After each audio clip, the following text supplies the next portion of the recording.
Ang pamilya Tanya Francia ay masayang namumuhay sa lungsod ng Marikina. Si Aling Kate ay may 2 anak na babae. Janet, magmano ka naman kay nanay. Ito ay sila Jocelyn at Janet. Nag-iisa na lamang siyang bumubuhay sa 2 niyang anak sapagkat iniwan na sila ng kanyang asawa. Ngunit naging tamad si Janet. Kinikimkim niya rin ang galit sa kanyang nanay dahil sa pagiging malapit sa kanyang ate. Sa tingin niya ay laging tama ang kanyang ate. Ngunit siya ay laging mali sa ginagawa. Nag-aral sa kilalang eskwelahan sa Marikina ang magkapatid. Marami silang nakilalang bagong mga kaibigan. Isa sa mga naging kaibigan nila ay sina Annalyn at Clarice. Hindi kami pwede. Saka magagalit si nanay pag nalaman niya sa kasama. Hindi naman malalaman yung sasabihin. Hindi, bawal talaga. Kayo na lang. Janet, tara mo. Akit ka lang. Janet, wala na. Sumunod ka, ha? Oo, sige. Sumunod ka. Sige. Sibog! Oo, dito. Tama, tara na. Di ba nga sabi niyo nga, wala namang makakalit pag wala magsasabi. Sige na, tara na. Habang nasa inuman sila Janet, Annalyn at Clarissa, ay patuloy pa ding hinahanap ni Jocelyn ang kanyang kapatid. Hindi siya maaaring umuwi nang hindi kasama ang kanyang kapatid.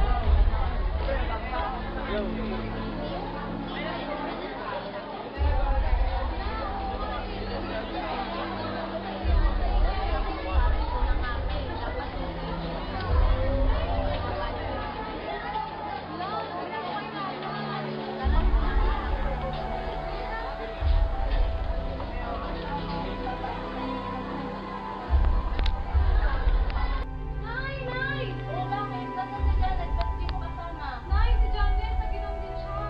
Sinabihan ko siya pero hindi siya nakinig. Bakit na pinabayaan mo yung kapatid? Tara na, hanapin natin siya.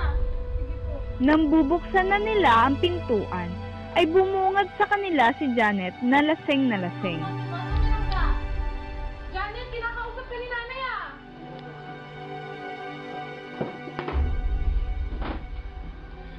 Wala kayo.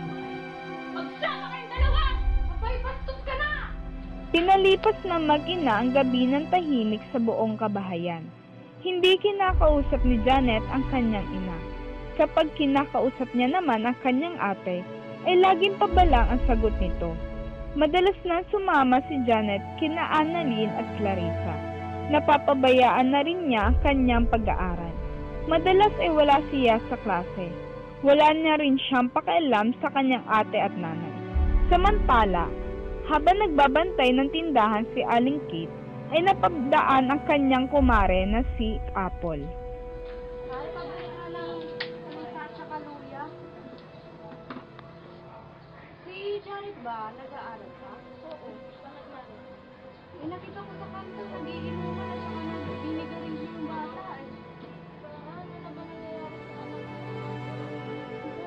Okay lang yan. Ganyan din ang anak ko, hindi ko na rin alam kung anong gagawin ko. Nahihirapan na kumari sa anak ko. Ano ba yan? Okay lang yan.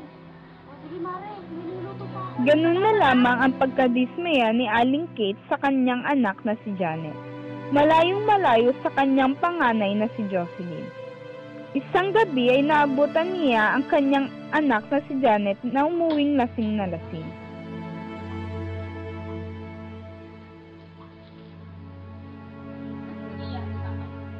Alam mo kung ano yung problema? Kayong dalawa ni ate, lalo ka na! Lagi na lang siya yung tama! Lagi na lang siya yung nakikita mong tama! Ako na lang laging mali. Sige! Pinaninindigan ko na. Ako na yung mali. Kaya nalayas na ako sa bahay na to! Anak, hindi totoo yan. Mahal ka namin ang ate mo. Hindi niya ako mahal. Mahal ka namin. Hindi.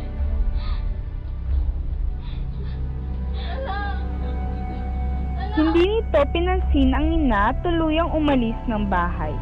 Ganun na lamang ang pagkadismaya niya sa nangyari sa kanyang anak. Pakiwari niya ay wala siyang kwentang ina sa kanyang mga anak. Lumipas ang ilang linggo ay hindi pa din umuuwi ang kanyang anak. Anak, ano? Hi.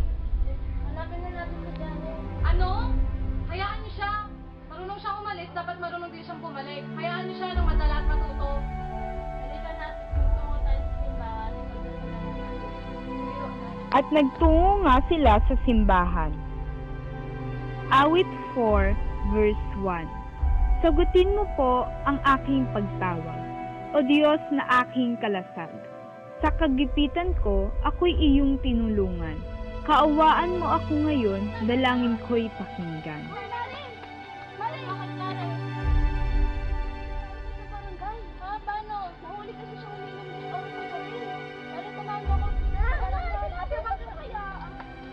Pagpunta sa barangay, agad namang nilabas si Janet. Habang naglalakad ay nag-uusap ang mag-ina.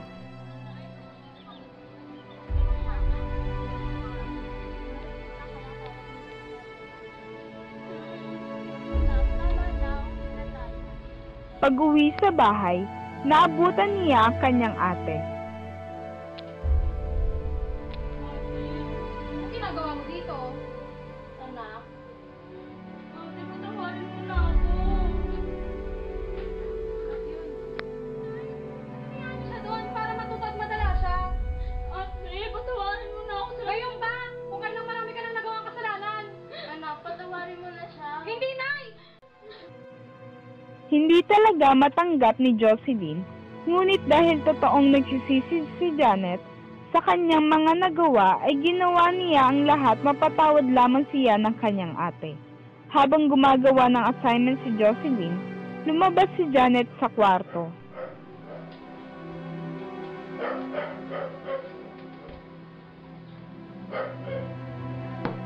Ano yan?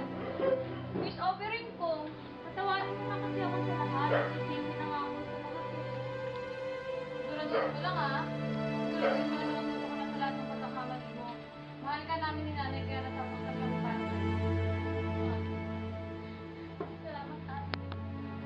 Kawikaan 4, verse 10, verse 14, verse 15. Verse 10. Makinig ka, aking anak, payo ko ay tanggapin. Lalawig ang iyong buhay, maraming taon ang iyong bibilangin. Verse 14. Ang daan ng kasamaan ay huwag mong lakaran, at ang buhay ng masama huwag mo ngang tutularan. Verse 15. Kasama ay iwasan mo, ni huwag lalapitan. Bagkus nga ay talikuran mo, tuntunin ang tamang daan.